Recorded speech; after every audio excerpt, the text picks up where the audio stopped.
Good morning, our viewers. Welcome to the Men of Issachar YouTube channel today again. We'll be continuing with our series on injury time. By the grace of God, today we'll be looking at the second church as recorded in Revelation. Before we continue, as usual, I want to say if you are new to this channel, please do well to press the like button, subscribe to encourage us. We will always appreciate to have your comments on what we are doing. We'll be looking at the church in Smyrna, the second church, the church in Smyrna, which is in Revelation chapter 2, verse 8 to 11. As we do this quickly, I'll be giving a general background. The church has a duty to shine and lighten the world and to ensure that truth prevails. This is the mandate from the Lord of the church to the church, as in Matthew chapter 5, verse 13.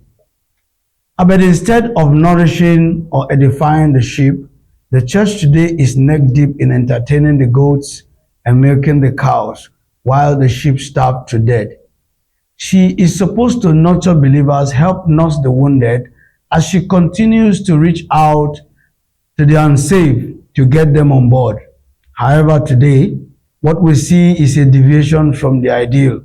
It is most unfortunate that the church leaders are at the forefront of this deviation. But as we look at the church in Smyrna, I want to quickly say Smyrna means luxuriant perfume or oil, which is usually combined with bitter aloe as an embalmment product. Smyrna church is said to be the persecuted church. History has it that in the year 4070, as in AD 70, Roman legions destroyed the second temple in Jerusalem. Earlier, most Christians fled to Pillar due to the persecution. The true church since then up till today had always been persecuted. Jesus said, if they persecute him, they will persecute us. But having done this general background, I want to quickly look at the church in Smyrna in 3 points. The first point is I'm going to do a background on this church. Then we will do a running commentary. We'll pick some lessons and the Lord will bless us. So quickly, as we begin, as in background for this church, I've said earlier that this church is the second church in Revelation that the Lord of the church spoke to. And Jesus to this church is the first and the last, the one who died and came back to life again. And he showed the strength of this church, that she has endurance, patience, and persistence.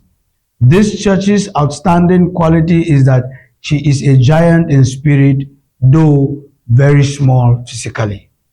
The Lord also exposed the slander of those who say they are Jews and are not, but are a synagogue of Satan in the church. The Lord admonished these church members to stand their ground, even in persisting to death despite the persecution she faces. Now quickly, as we do a running commentary of Revelation chapter 2, verse 8 to 11, I want to say as I read and make some comment. From verse 8 it says, to the angel of the church in Smyrna, these are the words of him who is the first and the last, who died and came to life again. I know your afflictions and your poverty, yet you are rich. I know the slander of those who say they are Jews and are not, but are a synagogue of Satan. I want us to take note of the fact that the Lord of the church says he is the first and the last, and he knows this church better than any other person. Verse 10 continues, do not be afraid. The Lord said to this church, you are about to suffer even more. I tell you, the devil will put some of you in prison to test you, and you will suffer persecution for 10 days. Be faithful, even to the point of death. I will give you the crown of life. The last verse says, he who has an ear, let him hear what the Spirit says to the churches. He who overcomes will I not be hurt with or by the second death. And he who overcomes will not be hurt and will overcome death even the second time. Now with this, I'll go to my last point quickly. What are the things we will learn from the church in Smyrna? It is time for the church today, especially church leaders, to go back to the genuine word of God, despite being persecuted. The Lord admonished these church members to stand their ground, even in persistence to death. We need to recognize Jesus as the first and the last of the church, and the one who died and came back alive. It is time we stop the blatant compromise that has made the church today worse than the world she is to evangelize to. The dumb dog, worldly friendly Christianity we practice today, the Lord abhors. Instead of the church to allow her faithfulness and persistence on the truth to be a luxuriant perfume which will combine with the bitter aloes of persecution to prepare us for the end time, she is busy compromising, competing with the world for the perishable. This is a dangerous sign of the injury time. Let's stop being politically correct and watering down the truth of the gospel for mundane reasons. This will lead to missing the crown of life. You need to find out how the church in Smyrna describes you. How is your endurance, patience, faithfulness, and persistence today? Do not be afraid of what you are about to suffer. Your sincere answer to these questions would help you to wake up. Time is not on our side, and there is a writing on the wall.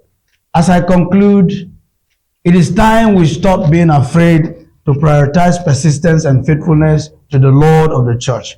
This is what the Lord expects from us. This is our duty and purpose after being born again. You will agree with me that it is injury time, seeing the aberration becoming the norm in most churches and with most church leaders. This is why there is a writing on the wall, Mene Mene Tekel. Time is up, God is annoyed with the church, and judgment had begun in the house of God. We must stop this nonsense and become actively involved in evangelism and discipleship. This is what God expects from us if we are truly looking for the King and his kingdom, which is coming soon. For you, child of God, listening to me now, God is saying, come out from them. Be different if you want to escape the judgment and eventual destruction of those who indulge in shameless compromise. Remain blessed. Do well to press the like button. Subscribe if you have not yet done so. We'll appreciate your comments. Thank you. Shalom.